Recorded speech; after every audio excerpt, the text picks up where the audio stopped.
Hi, this is an introduction to how to use Meshy. It's an AI character generator. Uh, when you first sign up, you obviously don't have any stuff in it because this is a bunch of weird stuff that I've made already. Um, but you come up with a blank screen and you have options to import an image and generate a model from that image. I did that for these boats. That was from an image, and it looks pretty good from over here. Just don't get too close.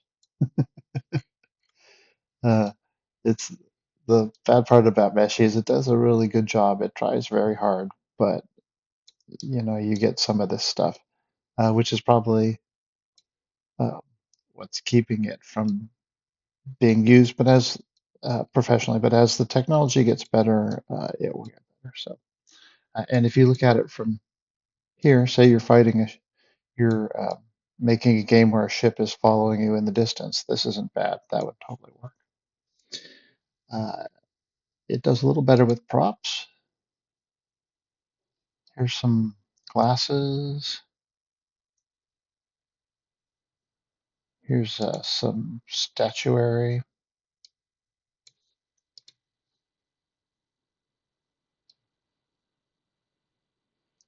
Yeah, not too bad. If we zoom in on that, once again, he probably has like 7 fingers. Yeah, something like that. And doesn't do noses very well. Uh, but if you don't zoom in, and if this is small on your screen like this, it doesn't matter. It looks great. And if you don't know how to model it, then it also works okay. Okay, so how do we get here? Um, Once again, you create a new model. I'm going to do a text to I'm going to do a text to prompt thing, and all you need to do is um, type in here what you want. If you need help, there's example words that you can use, um, and tutorials here on how to write prompts. That's pretty good. Okay. You also have prompt libraries, so you can just click these buttons here and say, I want something, uh, and go boop, boop, boop, boop, boop. Uh, Say what material it is. I don't actually ever do this one. Maybe for a prompt I would. Detail, I always do ultra realistic, um, unless I'm doing a tree, and then I'll do organic. But ultra realistic seems to be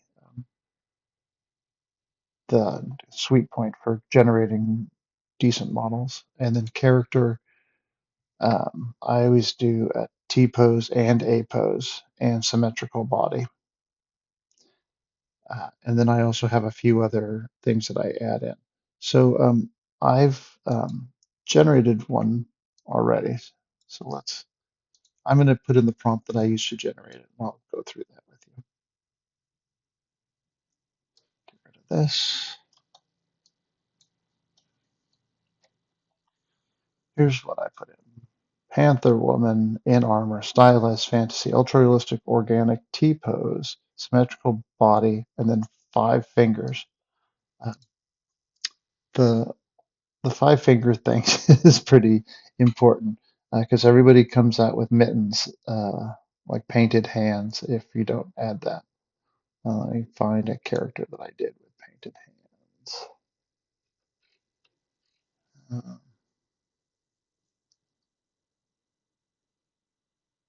I don't have any saved.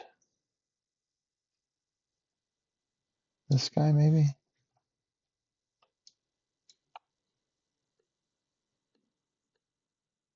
And you can see his fingers aren't really attached. So if you're looking for a model, like a hero model to use in a game, it's a good place to start, but it's not going to get you where you need to be. You still need to bring it into a different program and work on it.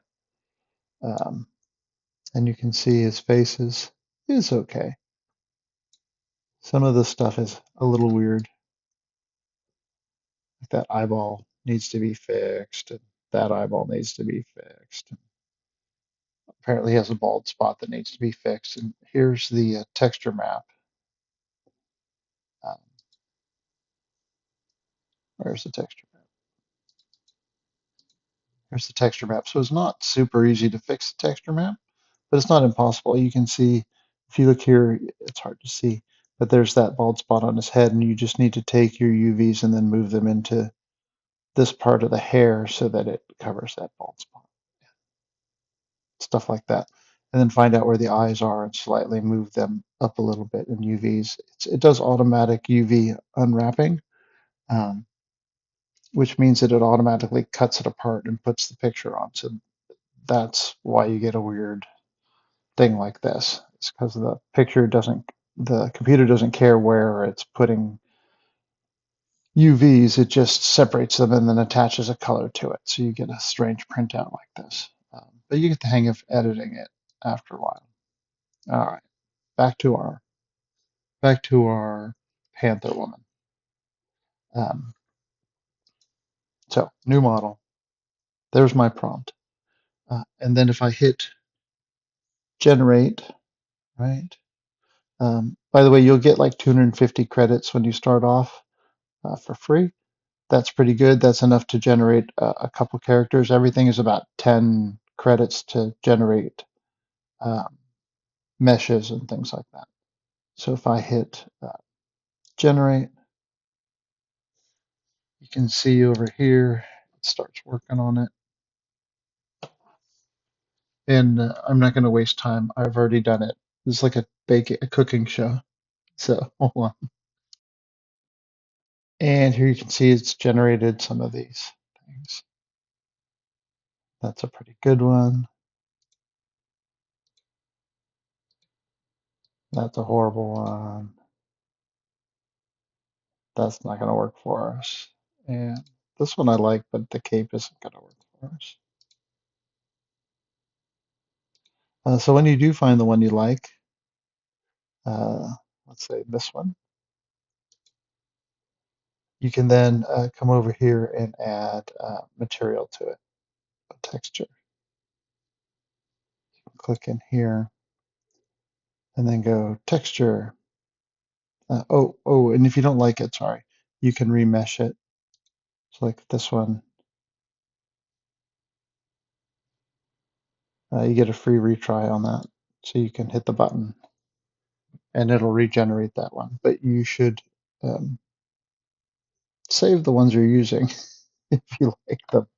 Uh, it's unclear as to where they go sometimes.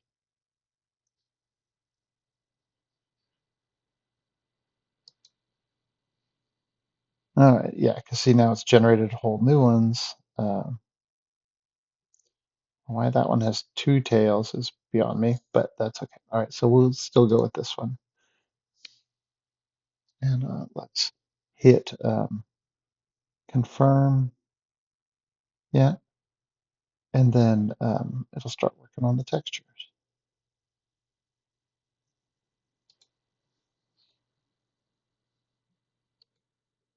Okay, through the magic of television, we've uh, finished our texture mapping, and you can see it's come out okay. A little bit of weirdness with the hair and the arms and stuff, but we're not talking about you guys actually going in and fixing these things. It does have almost 5 fingers. That's pretty good. But the armor and stuff looks great. Really nice materials put on there. It's reflective. It's kind of half animal, half metal. It's kind of exactly what I was looking for. Toes have claws. Yeah, great. So then, if you like that, um,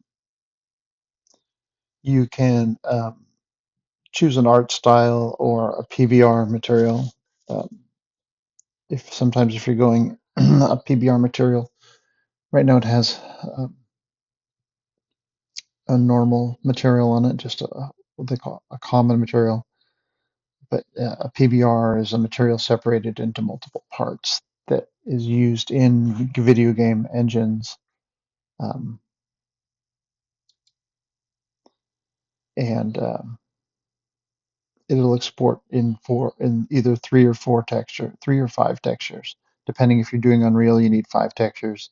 And so what it does is it separates this texture into one part is color, one part is how the light reflects on it, one part is how the shadow works on it, one part is called the bump map, which is what's kind of making these things look raised, like there's a cut there. It's how the light is supposed to reflect on something if the model is a higher bit. Um, all that stuff. And then if you're happy with it, you can hit animate, and they have some different animations you can add to it. The walk animation is a pretty good test of whether your character will work or not. And there it is there. If you're happy with it, um, then you can download it and bring it into an editing software. Let me see if animate, do they have just an idle? Zombies, sword fighting. They've got some weird ones. Here. So for your game, you probably want to do something standing or sitting or something. Because what we're going to do is we're going to bring these characters into your games, and if they're walking around like this, then you're going to have to translate them through space. And we're not going to get that deep into how to actually build a game, so something like that. But we will be able to bring this character into the game and have it sitting there talking to you like this. It'll just play this loop. All right, so we're good there. We just hit download. You want to make sure it's an FBX or USDZ, but let's just use FBX for now. USDZ is the newer format, and they changed it because FBX didn't work well with the filmic softwares like um, Nuke and Houdini. So they created a universal one called USDZ. All right, but we're going into a game engine, and FBX carries a lot of stuff with it. So we'll just download this,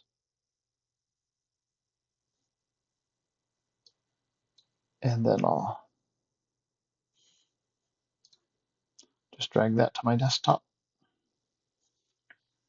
and we'll open it in the engine. Okay, so here we are in our engine. This is my test game thing. You can see there's all my maps and all that stuff. All right, I'm gonna just have the lady sitting here in front of this building, the Panther lady. Um, I'm going to go to assets here and create a new folder. If I can find folder, I can never find folder. Folder, call it Panther.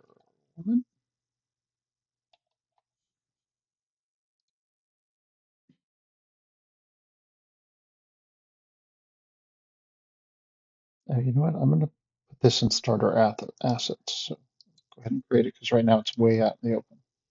So I'll put it here in starter assets. So it's with everything else.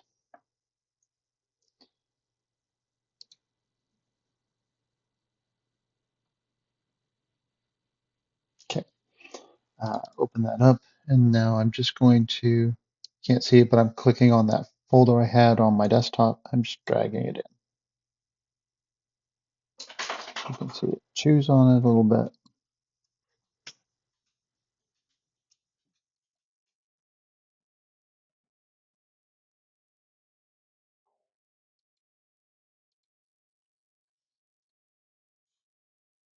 And then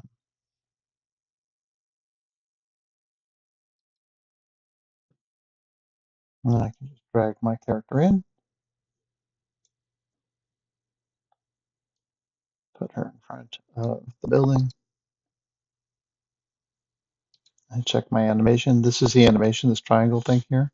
And I just want to make sure that it works. Press the button and you can see she's moving. Great. So now I'm going to drag that animation onto that character. And you can see it's added that animation because it exported as a separate thing. It unfortunately exported the material as a separate thing too. So we got to go get the material. Um, but let's just go in and play this.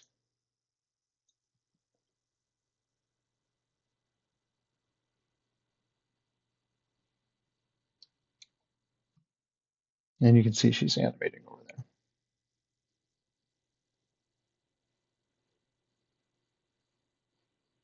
Well, she was animating. We got to do one more thing. All right, I forgot. In animation, I'm sorry, select this one here, which is the head of all this stuff. And over here in animation, if you want the animation to play over and over again, you have to click on the animation tab and then scroll down until you see loop time and then click on that. Then you have to hit save. Then when you play it,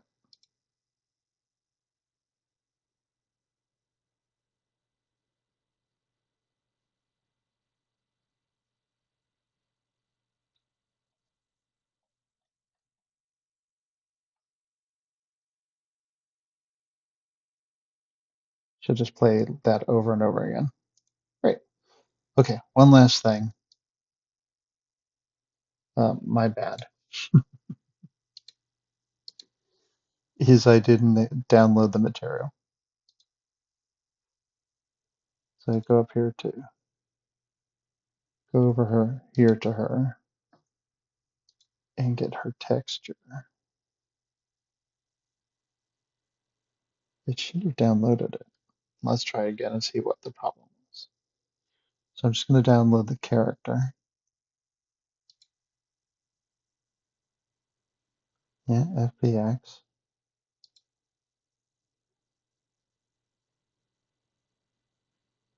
I'm not sure why the material didn't go with it. Oh, okay.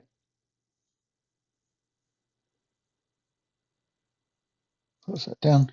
Here's the problem, is that when I did the first one, right, it came out. I'll move this down. When I did the first one, it came out like this as just an FBX. When I did this, the one with the model, it came out as a zip file. So now I could just hit the extract all button on that. I'm not sure if that's a button that you press or something to make that happen, but I just have to extract it. Then it turns it into a folder. Yeah. And then bring this back up. Then I can bring that folder in here. And there's our material.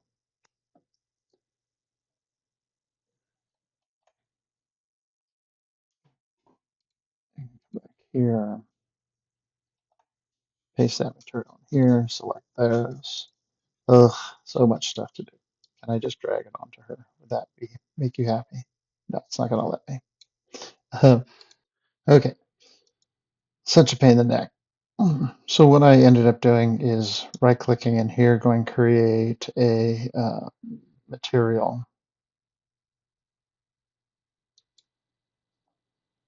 Just a new material, and then dragging this into that slot, and you can see it creates material like there. There, I've named it correctly, and then I just can drag this right onto the character. And then when I play it, you can see there it is. She's walking around. Cool. All right, that's all there is to it.